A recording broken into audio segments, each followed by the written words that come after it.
이 탄수화물의 문제는 뭐냐면요, 도초에 깔려 있으니까 언제든지 가서 탄수화물을 언제든지 꺼내 먹을 수가 있는 거예요. 탄수화물을 모든 종류로 그럼 먹지 말아야 되냐, 이게 아니에요. 저항성 전분, 통곡물로 탄수화물을 섭취를 하셔야 됩니다.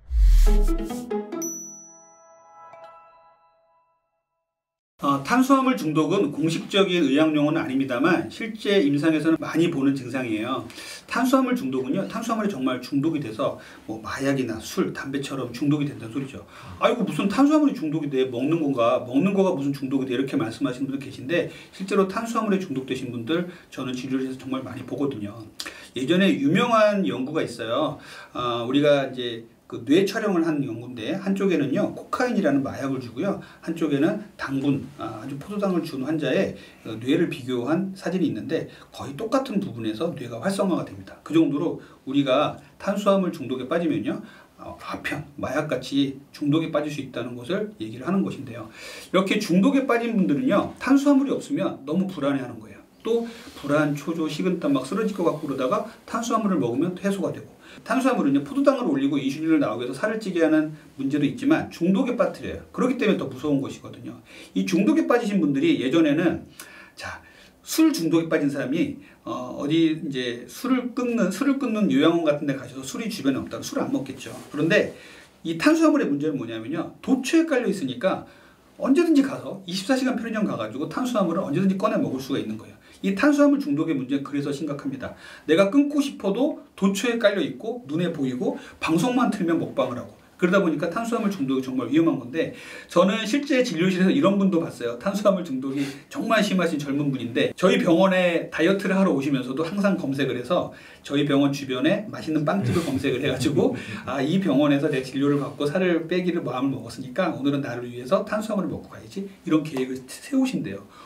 이분은 정말로 그 눈물을 뚝뚝 흘릴 정도로 탄수화물 중독에서 헤어나오고 싶다고 말씀하시는데 뜻대로 잘 안 되시는 거예요. 그래서 이 탄수화물 중독은요, 쉽게 보시면 안 돼요. 탄수화물은 우리가 인간에게 정말 필요하죠. 우리 뇌는 탄수화물에서 나오는 이 포도당만 먹고 사는 녀석인데 탄수화물을 완전히 끊어버리면 안 돼요. 그런데 탄수화물을 건강한 탄수화물로 먹을 수 있다는 것이죠. 그래서 탄수화물을 모든 종류로 그럼 먹지 말아야 되냐, 이게 아니에요. 그래서 극단적으로 뭐 저탄고지라든지 뭐 황제 다이어트라든지 이런 걸 통해서 극단적으로 탄수화물 줄이는 이런 이제 극단적인 다이어트 방법도 그래서 나오기도 했었는데, 그러면 안 되고 탄수화물을 먹어줘야 돼요. 이 탄수화물을 먹을 때 어떤 것들을 그럼 먹어야 되느냐, 흰 쌀밥 대신에 현미밥, 잡곡밥, 그리고 우리 흰빵 대신에 호밀빵, 잡곡빵 같은 걸 먹으면 돼요. 오트밀 같은 것도 갈아서 낸 오트밀이 아니라 통 오트밀을 불려서 먹을 수 있는 이런 것들을 만들어 드시면 아주 좋은 탄수화물이거든요. 저항성 전분, 통곡물로 탄수화물을 섭취를 하셔야 됩니다.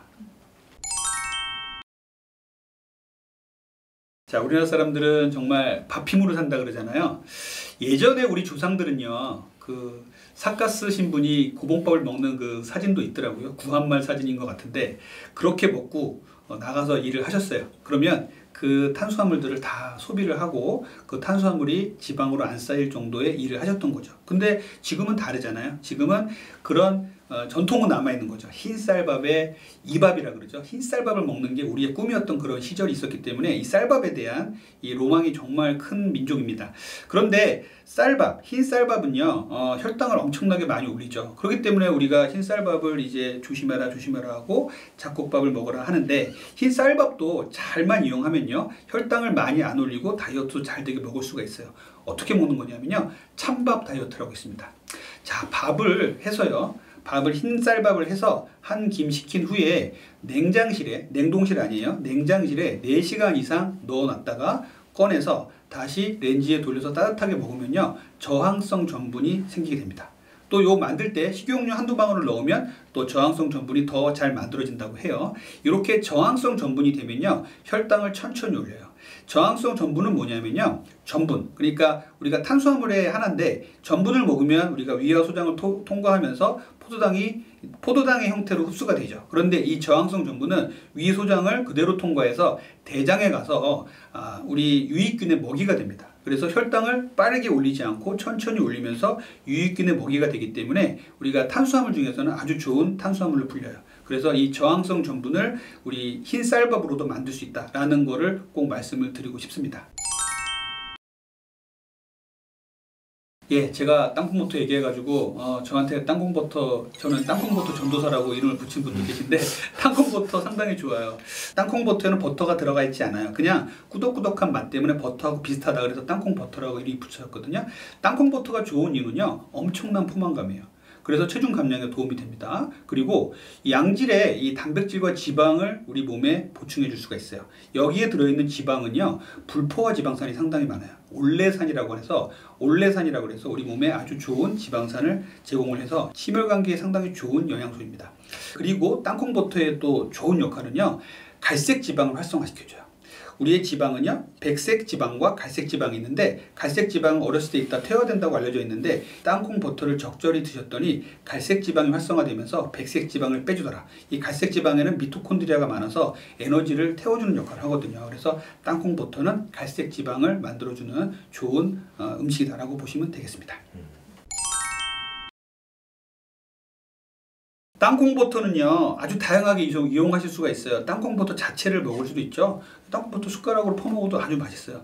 너무 맛있어서 많이 먹게 된다고 불평하시는 분도 계신데, 딱 2스푼 정도 먹으면 좋겠고요. 땅콩버터를 고르실 때는 무가당, 무첨가 땅콩버터가 좋아요. 그리고 요즘에는 무가당, 무첨가에다가 맛이 없으니까 자꾸 나트륨을 넣는 경우도 있어요. 소금을 넣어서 짜게 만들면 약간 단맛처럼 느껴지는 경우도 있거든요. 그래서 나트륨 함량 꼭 확인하시고요. 이 땅콩버터를 드시는 방법은요, 달지 않은 야채나 과일, 예를 들자면 덜 단 사과에다가 땅콩버터를 발라서 먹는다든지 오이에다가 땅콩버터를 발라서 먹는다, 이렇게 먹고 있거든요. 상당히 맛도 좋아요. 그리고 아침에 좋은 양배추에다가도 땅콩버터를 발라서 드실 수도 있어요. 또 우리가 통곡류로 만든 과자 같은 것들이 있어요. 그런 것들은 이제 아주 소량만 드시면 좋겠는데, 그걸 통곡류로 만든 과자에다가 이제 땅콩버터를 발라서 조금씩 먹는다면 탄수화물 중독도 해결할 수도 있고 좋은 방법이 될 수가 있습니다.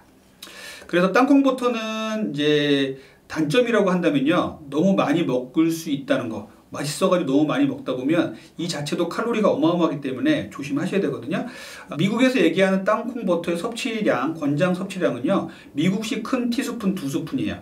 그렇지, 미국식 티스푼은 되게 크거든요. 근데 그거로 2스푼이 되게 많습니다. 하루의 권장량이. 그래서 저는 이제 우리나라 사람들 체구도 작고 좀 그러니까 그냥 우리나라 숟가락으로 2스푼 정도 하루에 먹는 것은 무난하다고 생각을 해요. 그리고 땅콩버터를 먹을 때 좀 조심해야 되는 경우는요, 견과류 알레르기 있는 분들 조심하셔야 돼요. 내가 땅콩에 알레르기가 있어서 호흡곤란까지 왔는데 땅콩버터 좋다고 먹다가 큰일 납니다. 그래서 견과류 알레르기 있는 분들 피하시고요. 먹을 때요, 이제 수저로 땅콩버터를 푸잖아요. 다른 사람 덜어주고 하면 괜찮은데 이것을 입에 넣었다가 또 넣었다가 이렇게 하시면 안 돼요. 그러면 이제 여기도 오염되거든요. 땅콩 같은 이 견과류들은요, 산패 위험이 있어요. 그래서 아주 보관을 잘 해주셔야 되거든요. 구매한 땅콩버터의 표기에 보시면요, 냉장 보관해라, 뭐 서늘한 곳에 보관해라 나와 있어요. 거기에 맞게끔 보관해 주시는 게 좋고요. 산패에 대한 문제가 땅콩이나 땅콩버터가 산패를 일으키면 간암을 일으킬 수 있다. 이거는 확증된 이론이에요. 그래서 땅콩버터에서 아플라톡신이라는 게 나와서 땅콩이나 땅콩버터가 산패가 돼서 아플라톡신이라는 게 나와서 간암을 유발한다. 이 부분 있거든요. 이 부분은 정말 주의하셔야 돼요. 그래서 이렇게 간암을 유발할 수 있는 부분이 있기 때문에 보관에, 섭취에 정말로 주의하셔야 됩니다.